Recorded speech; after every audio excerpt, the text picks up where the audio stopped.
తిరిగి BCN news కి స్వాగతం. కర్నూలు జిల్లా కోడుమూరు పట్టణంలో చైన్ స్నాచర్లు రెచ్చిపోయారు.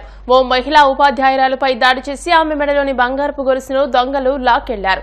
కోడుమూరులోని గణేష్ నగర్ లో ఈ ఘటన చోటు చేసుకుంది. ఇద్దరు చైన్ స్నాచర్లు ద్విచక్ర వాహనంపై ముసుగు ధరించి వచ్చినట్టు బాధితురాలు తెలియజేశారు. ఫిర్యాదు మేరకు ఈ ఘటనపై పోలీసులు కేసు నమోదు చేసి దర్యాప్తు చేపట్టారు.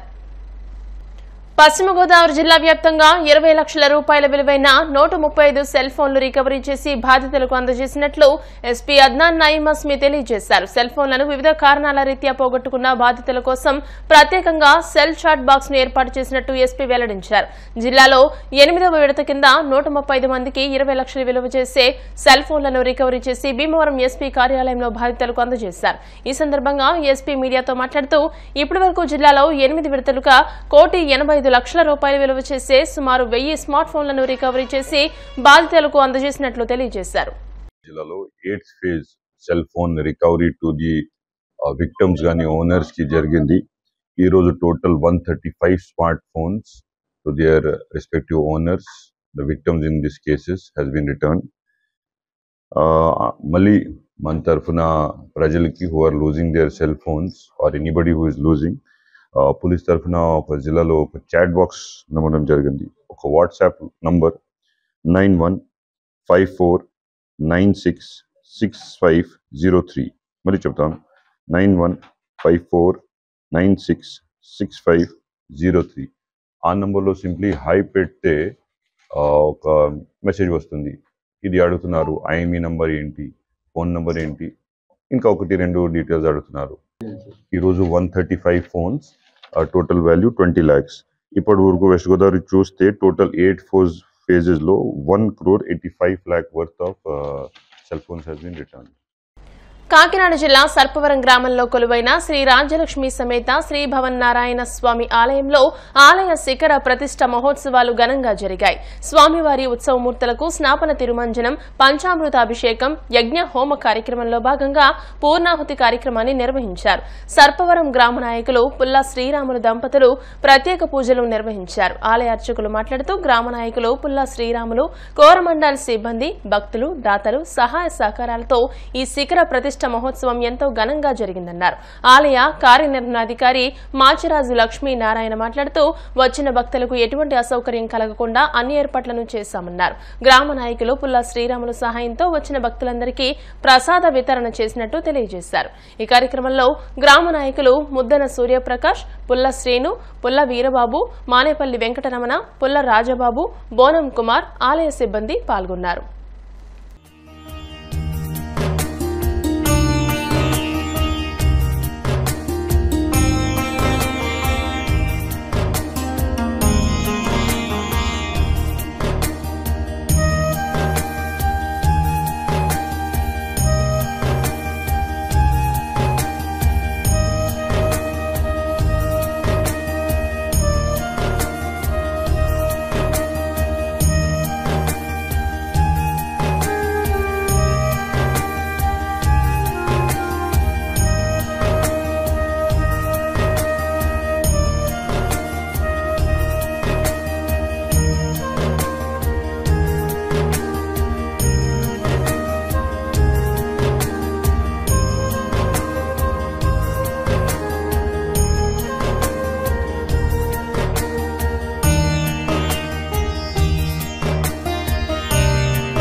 లక్ష్మీ భావన దేవస్థానంలో 3 రోజుల కార్యక్రమాలు జరుగుతున్నాయి. ఇక్కడ సోమవారం పొద్దున్నే స్వామివారికి అభిషేకం, కలశాభిషేకం, కళాపహరణ, సాయంత్రం యాగశాల ప్రవేశం, గ్రామోత్సవం. ఈవేళ మంగళవారం పొద్దున్నే మళ్ళీ హోమాలు, తర్పణం కార్యక్రమాలు అయ్యాయి. మంగళవారం సాయంత్రం కూడా 8 అయింది బలిహరణకి.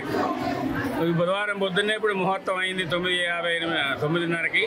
10:15కి బూర్లు ప్రసాదం కూడా ఉంచాము. అందులో దేవాలయంలో శిఖరంలో ప్రసాదం అందరూ భక్తులు తీసుకుంటున్నారు. భక్తుల వాళ్ళు కూడా బాగా తీసుకొచ్చారు స్వామివారికి. ఈ కార్యక్రమం జరగడానికి మన భక్తులు, శ్రీరాములు గారు, ఎండోమెంట్ వారు, అర్చక స్వాములు అందరూ కూడా సహకరించారు. కోరమండల ఎఫెక్టెడ్ శ్రీనివాస్ గారు అని చెప్పి ఒక ఆయన ఉన్నారు, ఆయన కూడా సహకరించారు. ఒక భక్తురాలు కలస చేయించారు, సుమారు 80,000 అయింది. ఇంకో భక్తురాలు స్వాములందరికీ కలిపి 30 మందికి మొత్తం ఆలయాల దేవాలయాలకి అర్చక స్వాములకి ఇక్కడ వచ్చిన పండితులకి అందరికీ కూడా వారు వస్త్రాలు సమర్పించారు. సుమారు 50,000 మొత్తం ఈ ఖర్చు అంతా కూడా వారికి సుమారు 6,000 6 లక్షలు అయినట్టుగా కనబడుతుంది.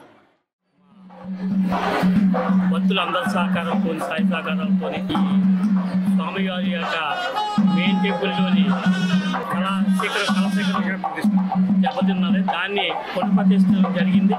గత 3 రోజులుగా 18, 19, 20 ఈ 3 రోజుల నుంచి కూడా స్వామివారి యొక్క ప్రాంగణంలో సాంప్రదాయంగా చిక్కుల చేత ఈ జరగడం జరిగింది. పండితుల చేత అన్ని చేయడం జరిగింది. తదనంతరం ఈ రోజున స్వామివారి ప్రతిష్ఠ కలశేఖరం చేయడం జరిగింది. అంతేకాకుండా గ్రామ నలుమూల నుంచి కూడా గ్రామంలో ఉన్న ప్రతి ఒక్కరూ కూడా వచ్చే బూదులు తెచ్చి వేయటం, ప్రతి ఒక్కరికి చిలక దర్శనం కూడా ఇవ్వడం జరిగింది. తెలంగాణ సీఎం రేవంత్ రెడ్డి అల్లుడి ఫార్మా కంపెనీపై కేఏ పాల్ సంచలన వ్యాఖ్యలు చేశారు. లగచర్ల బాధితులు తొందరపడి ఆత్మహత్యలు చేసుకోవద్దని, త్వరలోనే తాను అక్కడికి వస్తున్నానని ప్రజాశాంతి పార్టీ అధ్యక్షుడు కేఏ పాల్ తెలియజేశారు. బాధితులకు న్యాయం చేసే వరకు వదలనని ఆయన అన్నారు. సీఎం రేవంత్ రెడ్డి అల్లుడికి సంబంధించిన ఫార్మా కంపెనీ కోసం ప్రజలను ఇబ్బందులు పెడుతున్నారని ఆరోపించారు. ఎంత అవినీతి! రేవంత్ రెడ్డి సొంత అల్లుడు మ్యాక్స్బిన్ ఫార్మస్యూటికల్ కంపెనీలో డైరెక్టర్. ఎక్కడి నుంచి వస్తున్నాయి డబ్బులు? 100,000 కోట్లు వీళ్ళకి, ఫార్మస్యూటికల్ కంపెనీస్కి. అంతేకాకుండా కొడంగల్లో రైతులను బలవంతంగా ఫోర్స్ చేసి భూములు స్వీకరించడం అంటే ఇప్పుడే కంప్లైంట్ వచ్చింది. వదిలేది లేదు. గుర్తించుకున్నారు కదా మీరంతా. కామారెడ్డి రైతులకు ఫిబ్రవరి 2023లో అన్యాయం జరుగుతుంటే, ఆత్మహత్యలు చేసుకుంటే తెలంగాణ హైకోర్టులో నేను వాదించి 1000 కుటుంబాలను కాపాడాను. అప్పుడు త్వరలో వస్తున్నాను. 2-3 రోజుల తర్వాత మీరు తొందరపడకండి, ఆత్మహత్యలు చేసుకోకండి, కంగారు పడకండి. వీళ్ళ అవినీతిని ఎక్స్పోజ్ చేద్దాం, కోర్టులకు వెళ్దాం, ప్రార్థిద్దాం. న్యాయం చేయడానికి నేనున్నానని గమనించండి. ఈ వీడియో అందరికీ షేర్ చేయండి. అంతేకాకుండా చిత్తుగా రాబోయే జనవరిలో జరగబోయనున్న సర్పంచ్ ఎలక్షన్లు ఈ పార్టీలన్నింటినీ చిత్తుగా ఓడించండి. ప్రజాశాంతి పార్టీ తరపుని ఇండిపెండెంట్ గా పోటీ చేద్దాం అనుకున్నవారు, ఇతర పార్టీలు అనవసరం అనుకున్నవారు అందరూ నవంబర్ 28 11 గంటలకు ప్రజాశాంతి పార్టీ అమీర్పేట ఆఫీస్కి రండి. మార్పు రావాలి, మార్పు తేవాలి. ఆ మార్పు మనమే తేవాలి. లేకపోతే రేవంత్ రెడ్డి వచ్చి సంవత్సరం అయింది, 1,00,000 కోట్లు అప్ప. అప్పుడు ముందు 7,00,000 కోట్లు అప్ప. ఇంకెంత కాలం ఈ అవినీతి అన్యాయం? వాళ్ళకి 1,00,000 కోట్లు, మనకి 1,00,000 కోట్లు అప్పు. మీరే మార్చాలి. మీరు నేను కలిసి పని చేద్దాం, ప్రార్థిద్దాం, మార్పు తీసుకొద్దాం. వార్తలు ముగించే ముందు ముఖ్యాంశాలు మరోసారి. మహిళల ఆరోగ్యం కోసమే ఉచిత గ్యాస్ బండలిస్తున్నాం. పొగ నుంచి మహిళలకు విముక్తి కలిగిందన్న సీఎం చంద్రబాబు.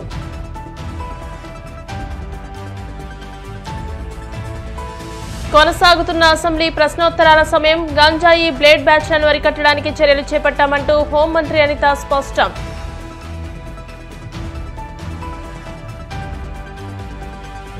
కాకినాడ జిల్లా గండేపల్లికి చెందిన మహిళ ఆవేదన. కువైట్ బారి నుంచి తనను విడిపించాలంటూ ప్రభుత్వానికి వేడుకోలు.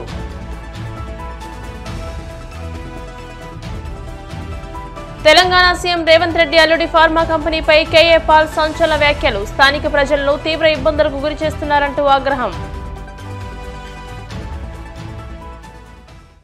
ఈ వార్తలు ఇంతటితో సమాప్తం. మరిన్ని వార్తల కోసం BCN digital YouTube channel, Facebook page ని ఫాలో అవ్వండి. అప్డేటెడ్ వార్తల కోసం ప్లీజ్ సబ్స్క్రైబ్.